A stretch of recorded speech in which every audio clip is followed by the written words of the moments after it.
Go open your washing machine's side panel, the one nobody ever looks at, and press your palm against it. If it flexes like a tin can, that's not just cheap manufacturing. That's a $600 appliance built to fail on a schedule, and most people never learn why until the bearing shatters or the door hinge rusts through. Here's the part that surprises people. It's not a mystery. It's chemistry and it's metallurgy, and once you understand both, you can spot a machine that'll outlive you versus one that's counting down to its own funeral before you even buy it. Start with the obvious problem. You buy an appliance, it works fine for 2, maybe 3 years, and then something starts going wrong. A hinge sags, a panel blisters with rust, the drum starts wobbling. You call a repair tech, and the quote to fix it is almost the price of a new machine, so you buy new and the cycle starts over. Most people assume this is just bad luck, or maybe they didn't maintain it right. But if you compare a modern washer to one built 40 or 50 years ago, the difference isn't subtle. Those older units, heavy steel, thick coatings, mechanical dials, routinely ran for 2, sometimes 3 decades. Something changed, and it wasn't the laundry. The overlooked piece of the puzzle is what's actually protecting, or not protecting, out the metal itself. Most people think stainless steel means rust-proof, full stop. It doesn't. There are different families of stainless steel, and the one that ends up in a lot of consumer appliances today is not the same one that shows up on commercial or marine-grade equipment. That distinction alone explains a huge chunk of why appliances rust out from the inside. To understand it, you have to go back to what actually made older machines last. Mid-century washers used something called porcelain enamel. Essentially, a layer of powdered glass fused to steel at extremely high heat, so the glass and the metal bond at a molecular level. It's not paint sitting on top of metal, waiting to chip. It's a fused barrier. Water, bleach, and detergent basically can't get through it. That process is expensive and energy-intensive, which is exactly why most manufacturers eventually moved away from it in favor of thinner sheet metal with basic liquid or powder coatings, coatings that sit on the surface rather than bonding into it, and that crack or wear at friction points over time. Here's the science in plain terms. Once that thin coating scores or chips, which happens constantly from the mechanical stress of a spin cycle, bare metal gets exposed to a genuinely hostile environment. Hot water, alkaline detergent, dissolved minerals. That's basically an electrolyte bath.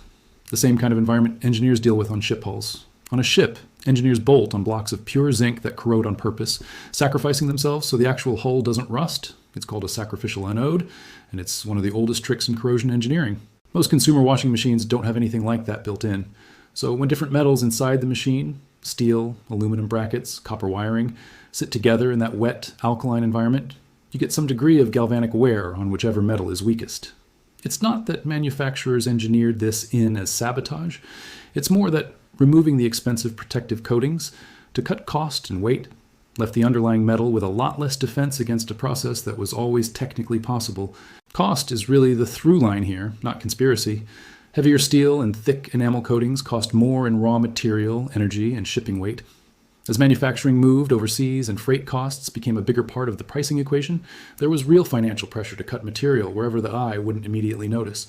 Thinner gauge steel, lighter internal components, simpler coatings. None of that requires an evil boardroom scheme. It's just what happens when a product's price is optimized primarily around shelf cost and shipping efficiency rather than a 30-year service life. The stainless steel story follows the same logic. The good stuff, the industry calls it austenitic steel, usually grade 304, mixes iron with meaningful amounts of chromium and nickel.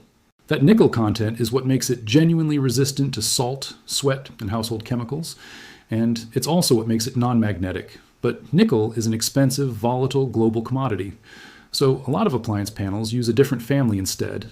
Ferritic stainless steel, which drops the nickel almost entirely. It still looks like brushed stainless on the showroom floor. It is not chemically equivalent. Without that nickel, the metal's resistance to chloride, the stuff in salt, sweat, and cleaning products, is dramatically weaker, and it's fully magnetic, which happens to be the easiest way to tell it apart. That's not a hidden industry secret exactly. Appliance labels legally just have to say stainless steel without specifying the grade, since regulations don't require it. But it does mean a $10 test can tell you more about a $2,000 appliance than the sales rep will. Here's how to actually use this. Before buying any stainless appliance, bring a small neodymium magnet. Not a fridge magnet, an actual rare earth one. Touch it to the panel. If it grabs on hard, you're looking at ferritic steel. Lower nickel, more vulnerable to pitting and rust over time. If the magnet barely holds or falls right off, that's a strong sign you're dealing with austenitic steel, the more corrosion-resistant family.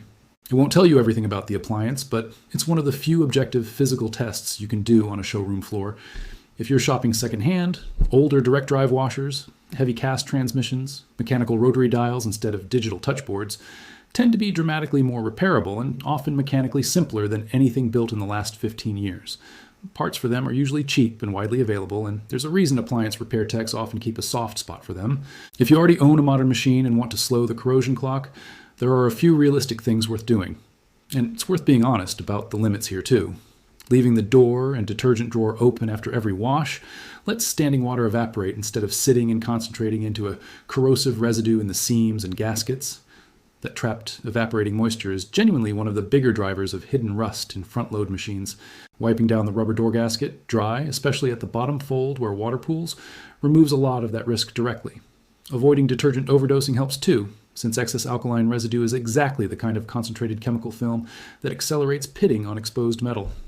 As for spraying a zinc-rich cold galvanizing compound onto the interior chassis as a permanent fix, that idea sounds appealing, and it's rooted in real galvanic protection science, but it's worth being straight about the limitations. That kind of coating only really works when it's applied to properly prepped bare metal, usually after abrasive cleaning, so it can bond and behave like a true sacrificial layer.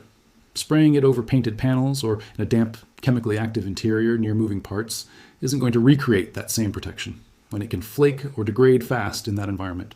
It might help marginally on an already exposed rust spot if applied carefully after cleaning the area down to bare metal, but it's a minor patch, not a forever fix, and treating it as one will just leave you disappointed in 18 months. The real takeaway isn't that you've been sabotaged, it's that most consumer products today are priced and engineered around shelf cost and shipping efficiency, not multi-decade durability.